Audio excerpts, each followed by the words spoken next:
Take a look at this one. So we have this secant graph. And first guys, we notice that this is not in a very comfortable form, right? If you look at our transformation form, we know that we want to write this with the b factored out, right? So the first thing I'm going to do is rewrite this as a -3 secant of negative x plus pi halves.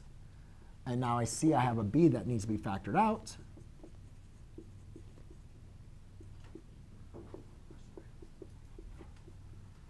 OK. All right, so now as far as the period, I can use, we don't need to worry about the b as being negative. So for the period, I know for secant, that's just 2 pi divided by b, which in this case is going to be 1. So therefore, I'm left with 2 pi over 1, which is 2 pi. Right, period is a distance, so it's not going to be negative. It's always going to be positive. Let's see, I have a phase shift. The phase shift, you can see that obviously in the factored form, the graph is being shifted pi half units to the right, not to the left. So we'd say pi half to the right. All right. We can see that the graph is not being vertically shifted up or down, so that's good. And we could also see that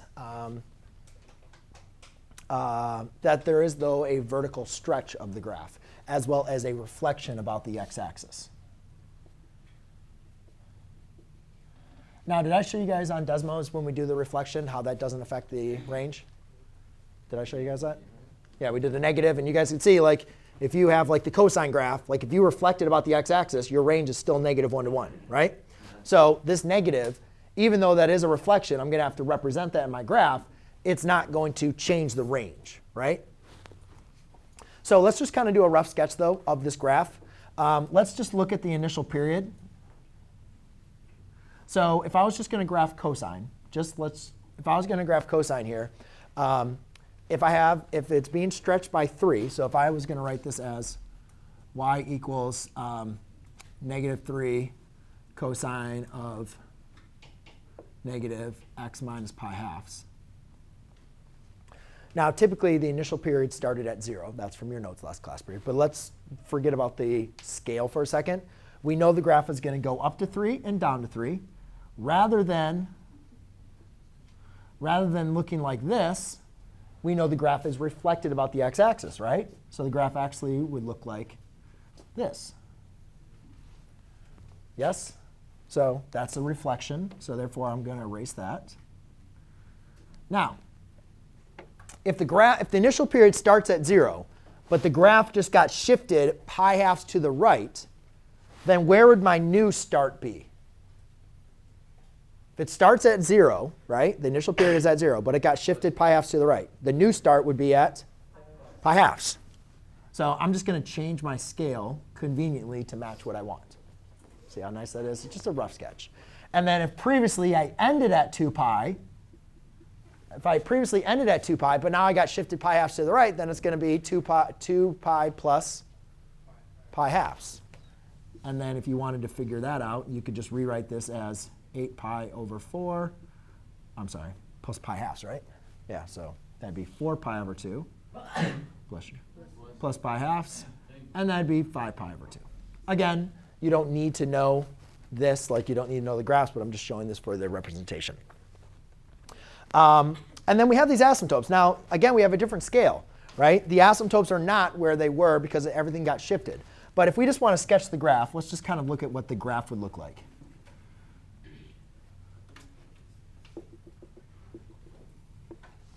So again, we're just using the cosine, guys, to understand the secant graph.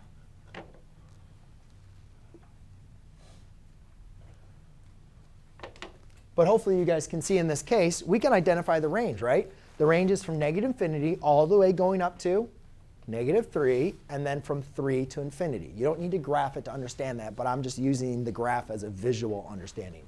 So I'll say the range is from -infinity to -3, union, running out of space,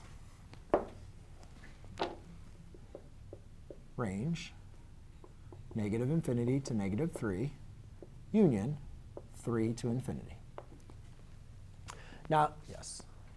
It's reflected across the x-axis because of the -3 that's on the outside. Mm-hmm.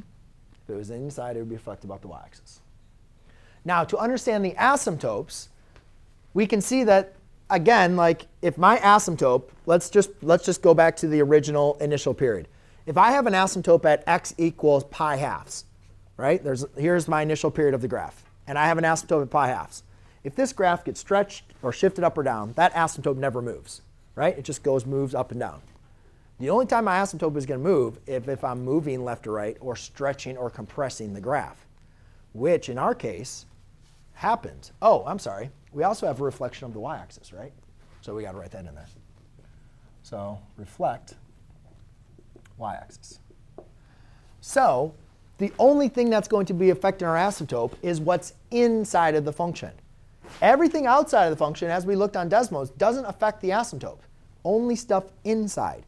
So if I know my asymptote equation is, for original asymptotes, is x equals pi halves plus pi n, right? That is the asymptote. That is when asymptotes occur for secant, correct? The initial period. It's on your notes, and we talked about it at the beginning of class.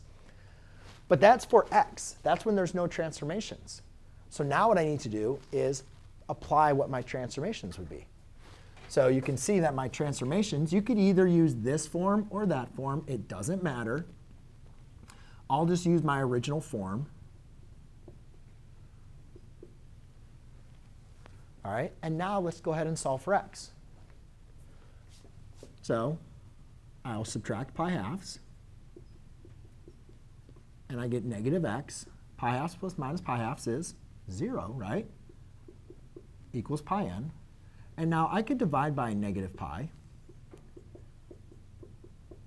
But think about it, guys. Like, if this is negative pi n, is that still going to be the same thing as x equals pi n? Are those going to give you the same asymptotes? Yes. Right? They're going to give you the same asymptotes, right? Because if n is -1, this gives you pi. If n is +1, that gives you pi. Like, it's the same definition. The only thing I would just challenge you on, just be careful on a multiple choice test. Typically, we always give the smallest positive angle as our asymptote. So this probably wouldn't be represented as an answer choice. If you gave it to me on a free response question, that'd be fine. I'd give you full credit for it. But on a multiple choice question, you would probably see that as your answer choice. Because that's kind of like a simplified approach. Because we would like the asymptotes to be represented as a small positive angle first. But it's not wrong by any means.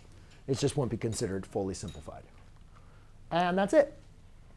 That's it. Come in. Anybody have questions? Yes.